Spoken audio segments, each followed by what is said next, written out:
This is the Arts, Parks, Health, Aging, and Los Angeles River Committee committee meeting on this day. And I'd like to welcome my colleagues, Joe Boiscaino and Mr. Gil Cedillo. And we are ready to begin. Okay, item number 1, communication from the mayor relative to the appointment of Ms. Josefina Lopez to the Cultural Affairs Commission for the term ending June 30th, 2018. All right. Do we have Ms. Lopez? Is it urgent to ask? I think maybe Josefina Lopez is not yet here. All right. How about if, as far as I understand, yes. Okay. And how about item 2? Item number 2, communication from the mayor relative to the appointment of Mr. Tyler Kelly to the Board of Zoo Commissioners for the term ending June 30th, 2015. Is Mr. Kelly here? Maybe Mr. Carpio was on his way up with the 2 appointees. Okay, we'll check on that.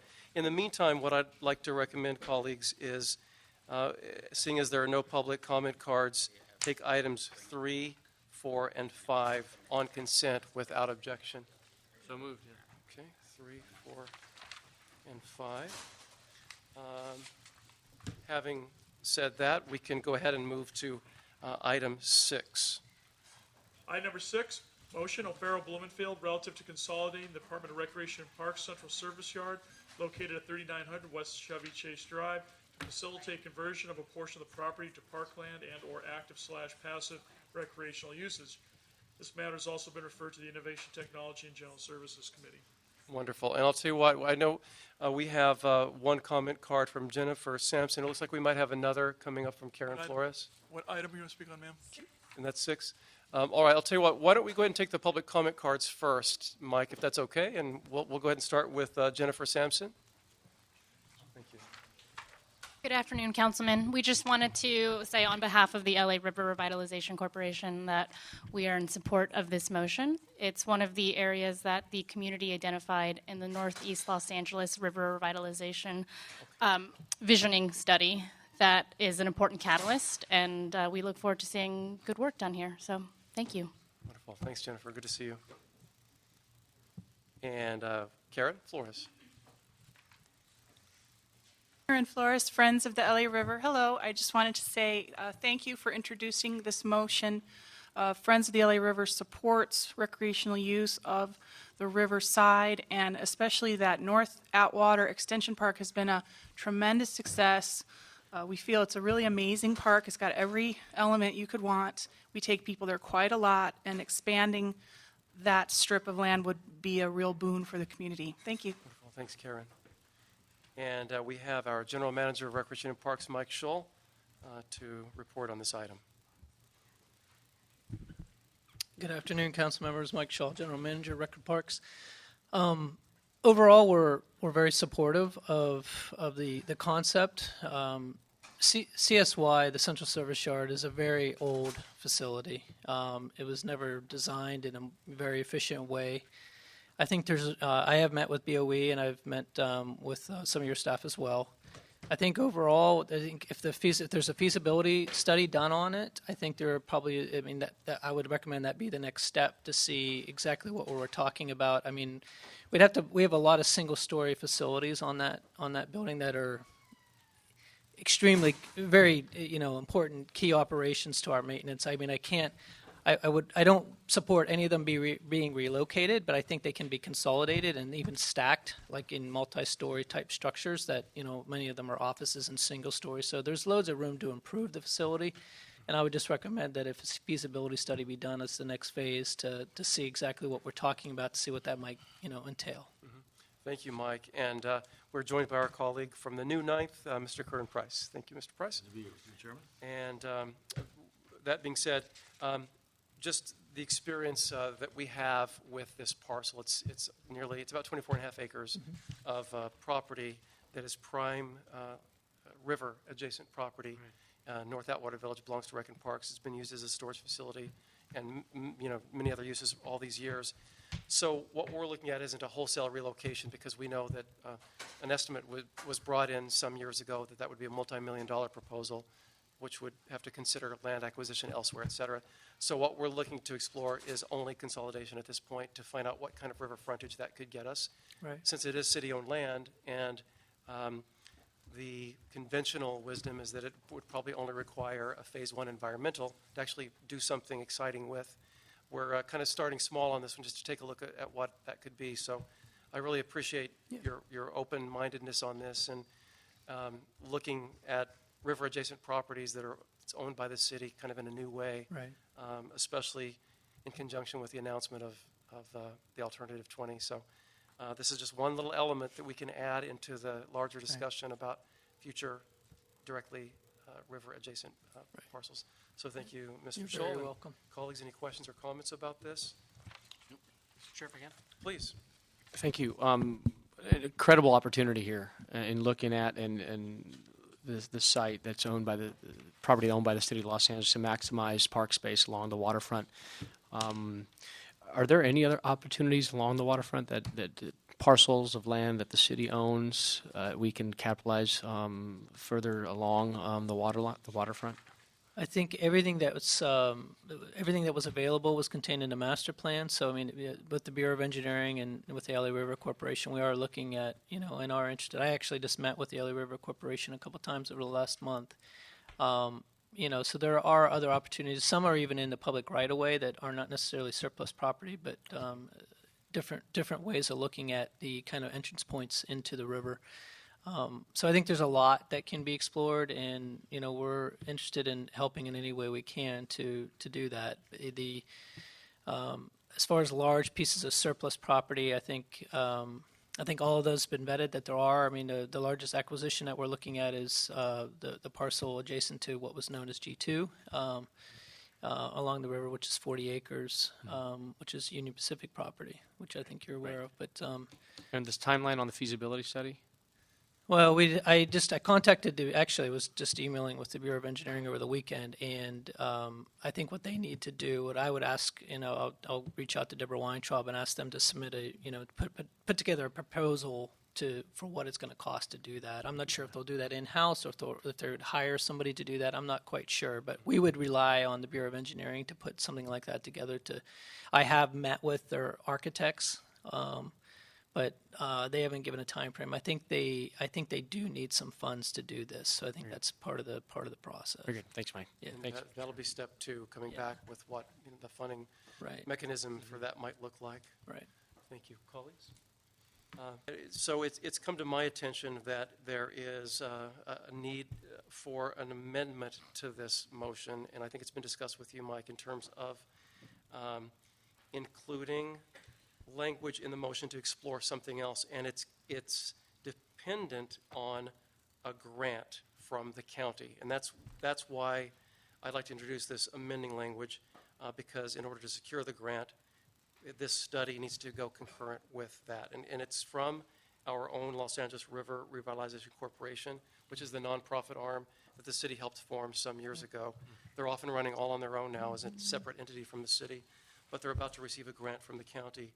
So let me explain what this means, and I'll read the amending language to this motion.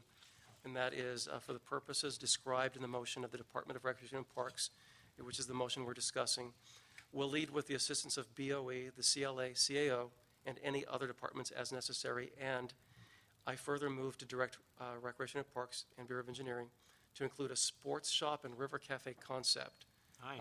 as proposed by the Los Angeles River Revitalization Corporation and as envisioned in community plans through the Northeast Los Angeles collaborative process within the feasibility study context. This and other such amenities on the Central Service Yard site would enhance the LA River experience and represents a unique opportunity to pursue public-private partnerships. That's the amending language, and this is not etched in stone in a way, and I want to say this for public consumption, that says we're bringing a cafe to the site. It's simply for the purposes of a grant of an outgoing county supervisor and who's been working with the Revitalization Corporation, the nonprofit. So it sounds like a last-minute amendment, but it's for the purpose of securing a grant, which could then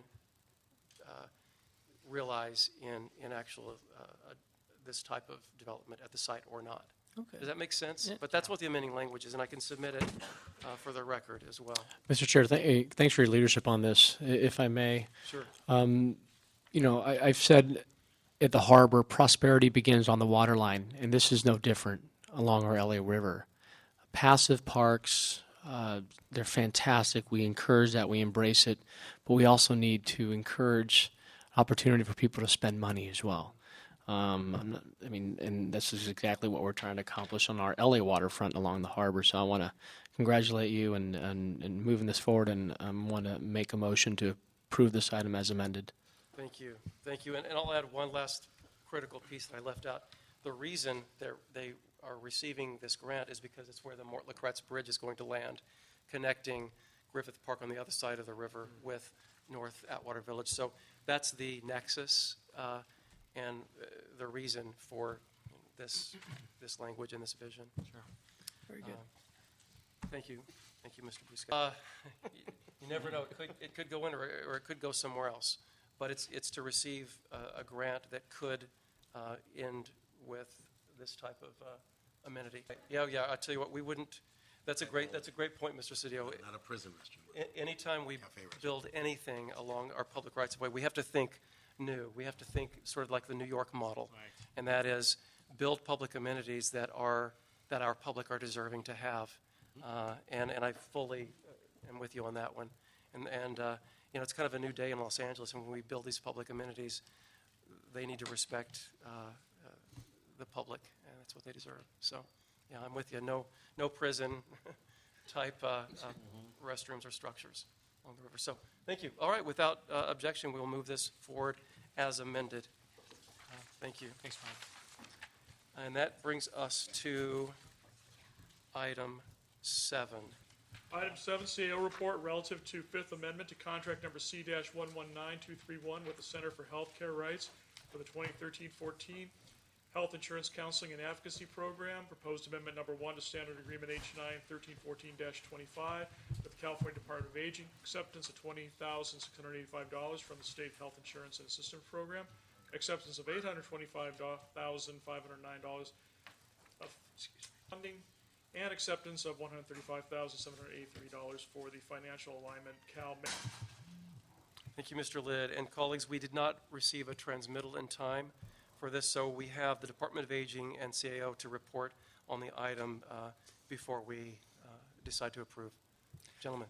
Patrick Delahanty for the Office of the CAO. Dale Osborne, Department of Aging.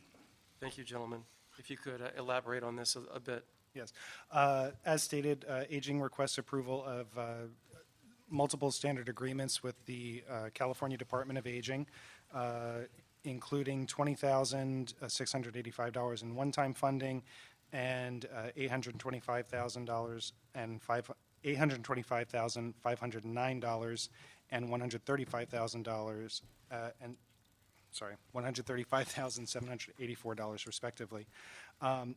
Aging also requests approval to execute amendment number 5 to their contract 119231 with their high-cap service provider, Center for Healthcare Rights, to increase the total funding by $981,978 and extend the term to May 31st, 2016.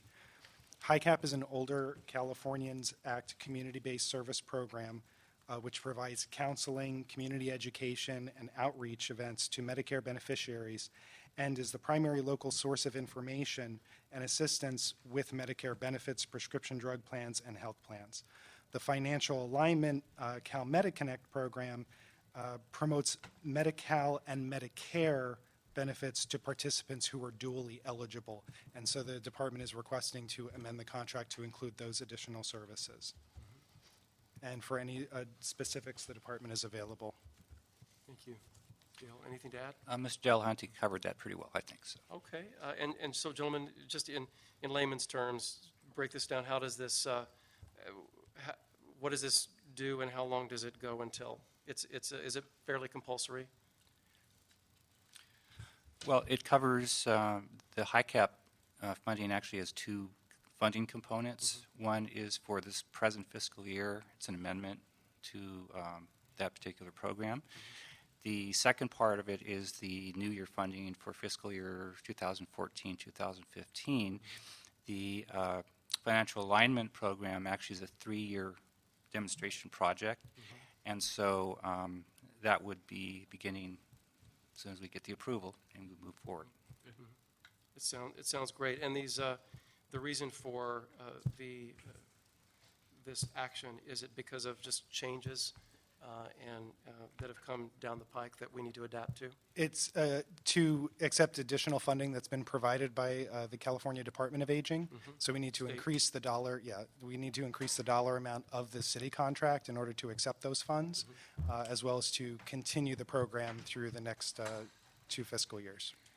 And in addition, we receive funding for high cap every single year. Okay. And it's not uncommon that we will get a contract or an amendment, some additional funding. And then That's come to very- this committee to amend, and, okay, Yes. great. I just had, this is the first, but we're closing out on our first year, some of us, so we look forward to seeing you again, and without objection, or if there are any comments? Just a quick comment. Sounds like these are great services provided to certainly an important segment of the population. Where exactly, though, are these high cap services provided? Are they in senior centers? Can we get a list, for example, by council district where these programs exist in our communities? It's actually a citywide program covered by the Center for Healthcare Rights. And I believe they do work with the multipurpose senior centers throughout the city. Can we get a list of those? I mean, do you know which Absolutely. centers you work with? Yes. We can Right. get you a list of the multipurpose senior centers. Great. That's the primary service delivery vehicle, though, is through Yes. the multi-service centers? Any faith-based programs? So, one of our service providers, actually, San Fernando Valley Interfaith Center, I believe, is faith-based, yes. All right, thank you. Mr. Cedillo. So who executes this? City workers working with? Our service network is made up of nonprofit, community-based organizations Okay. that operate the senior centers. It's kind of a one-stop shop, you might say, that has the nutrition programs based right there. We call it congregate service nutrition. St. Barnabas, for example, in my district. Right, they would be one. Yeah, and that's another faith-based as well. In addition, home-delivered meals are operated out of these centers. They have care management services as well. So it's basically, there's no wrong door. Senior goes to one of these centers, and there's an array of services they can be provided. So enrollment takes place there. Now, that I have to check actually where the enrollment does occur for this particular service. But I can, This contract is to provide information to individuals who Yes. are eligible. So that's what the contract is for, the vendor to provide those services, because city employees don't have the knowledge or expertise to be able to provide the breadth or detail of information regarding Medicare programs and Medi-Cal programs. there's actually a certification program that a provider would have to have in order to do that service. And we are not in, say, for example, what do you call them? FQHCs. We're not in the FQHCs, Federal Qualified Health Centers, community clinics, because we don't have the resources. I would have to check on that. So To follow up a little bit on both Mr. Cedillo and Mr. Price's questions, the mechanism, I'm assuming it's in place in terms of the adequate reports to the department from the nonprofits or the religious institutions in terms of the outreach. yes, we do. We have a monitoring program in place, essentially for all our service providers. And so we actually have dedicated staff that will go out to the sites and look at how the service is being delivered. Okay. There's actually a monitor for the high cap program as well. And the contract does also include units of service that are measurements of the performance, and that's one of the additional amendments to the contract that's being requested, is to adjust the units of service to account for the increase in the funding as well. Okay, and the Department of Aging manages that piece of it, Yes. right? And then Mr. Price asked about, basically, is the wealth going to be spread everywhere? Is it spread everywhere equally in terms of all the senior service centers? Well, in terms of the actual funding for the, I'll say, non-high cap portion of it, It's a funding formula. The That's formula that applies to right. So outreach, the reach. yeah, it's based on certain types of demographics, poverty, minority, older adults. And so the funding actually gets run through first to the state level and then to us. Through the lens of where the greatest need is? Okay, Yes, perfect. exactly. Perfect. Yeah, wonderful. Okay. Terrific. Any additional comments? Objection? We move this item forward. Thank you. Thank you so much. Thank you. Seeing as, actually, I've learned that on items 1 and 2, thank you, gentlemen. Items 1 and 2, we're going to have to continue the appointments as the appointees are not in the building. So we'll reschedule that. Yeah. Well, that's a good point. Save the trip, huh?